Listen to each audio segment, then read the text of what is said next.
Jangan tergiur dulu dengan harapan akan mendapatkan gaji jutaan rupiah di Australia setiap minggunya.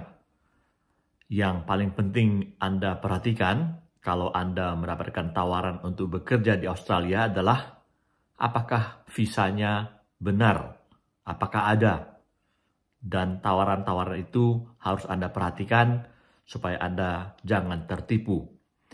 Ini kisah yang sebenarnya yang saya ketahui dan saya ingin menjelaskannya kepada Anda sekalian yang tertarik untuk pergi ke Australia supaya Anda tidak jadi korban penipuan.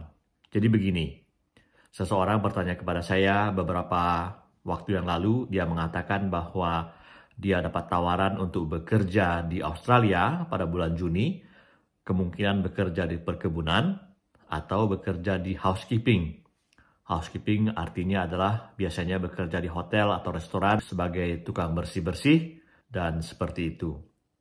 Ketika mendengar hal tersebut, saya agak heran dan segera timbul pertanyaan, apakah ada sponsor orang di Australia yang memiliki sebuah perusahaan yang bisa memberikan pekerjaan di dua bidang tersebut?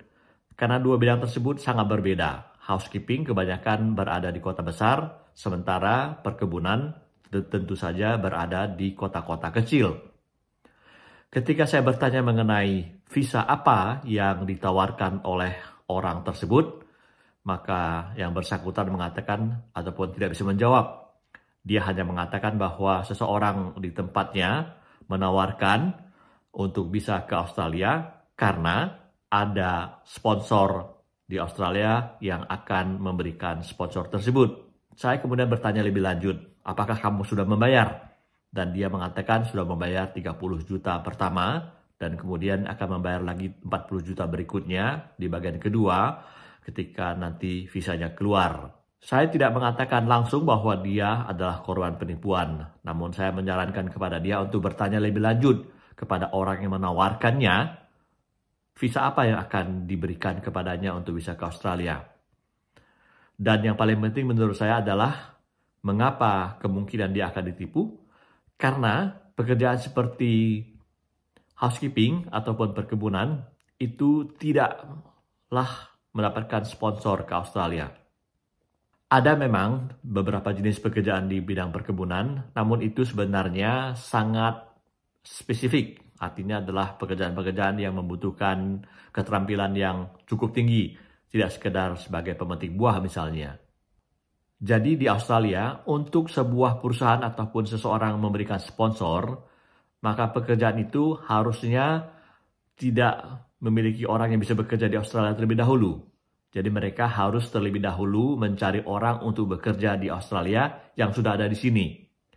Kalau tidak ada yang bisa bekerja, maka kemudian mereka boleh mengajukan syarat kepada pemerintah untuk mencari orang dari luar negeri.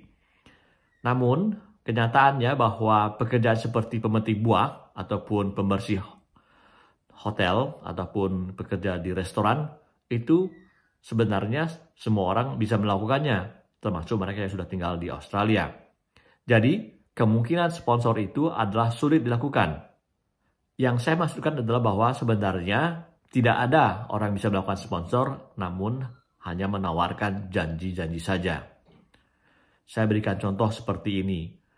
Kalau Anda ingin ke Australia, kuncinya adalah visa. Jadi bayangkan kalau Anda ingin masuk sebuah rumah, jangan membayangkan isi rumahnya dulu yang akan Anda dapatkan. Jadi mungkin misalnya di dalam rumah itu ada barang-barang mewah yang bisa Anda peroleh, ada uang banyak, ada berbagai hal. Tetapi Anda tidak punya kunci untuk masuk ke rumah tersebut. Yang paling penting adalah kuncinya dahulu. Dan seringkali yang terjadi adalah bahwa kunci itu ingin dijual kepada Anda. Namun sebenarnya orang yang menjual kunci itu tidak punya kuncinya. Artinya dia tidak punya visa. Nah, dalam kisah ini, orang tersebut mengatakan bahwa sudah ada surat perjanjian di depan notaris bahwa kalau dia tidak dapat visa, maka uangnya akan dikembalikan.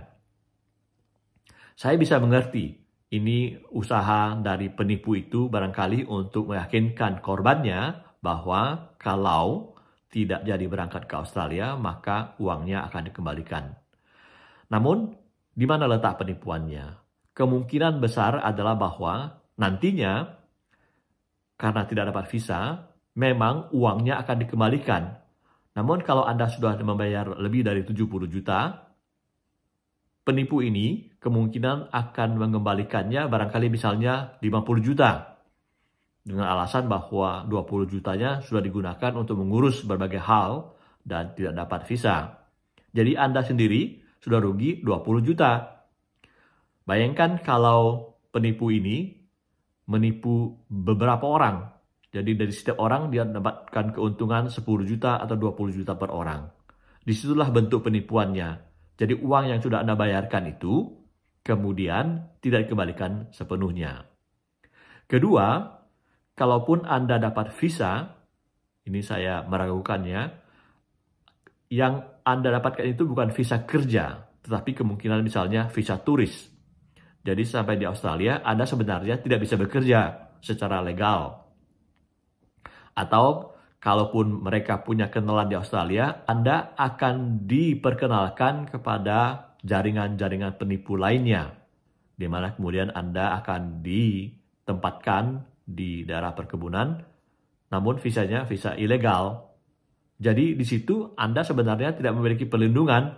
Jadi Anda bekerja tidak sah, mungkin dapat gaji ataupun upah sebentar, namun kemudian misalnya kalau visanya berlaku 3 bulan, Anda harus pulang dalam waktu 3 bulan. Jadi sebenarnya Anda tidak mendapatkan perlindungan apapun di Australia. Jadi itu beberapa kemungkinan yang terjadi kalau Anda mendapatkan tawaran untuk bekerja di Australia tanpa kejelasan visa apa. Memang ada berbagai visa yang bisa ke Australia, namun menurut saya, kalau hanya pekerjaan di bidang seperti perkebunan ataupun housekeeping di hotel-hotel ataupun di restoran, maka yang paling mungkin adalah visa work and holiday visa untuk anak-anak muda dari Indonesia berusia 18 sampai 30 tahun. Kalau di luar itu, sebenarnya tidak ada kemungkinan ataupun kemungkinannya kecil sekali.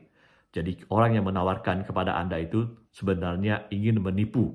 Mereka sebenarnya tidak bisa menawarkan kuncinya karena mereka tidak punya kuncinya, tetapi mereka menawarkan janji-janji saja dan Anda tergiur dengan janji tersebut dan Anda kemudian nantinya akan menyesal karena kemudian Anda tidak akan bisa pergi ke Australia.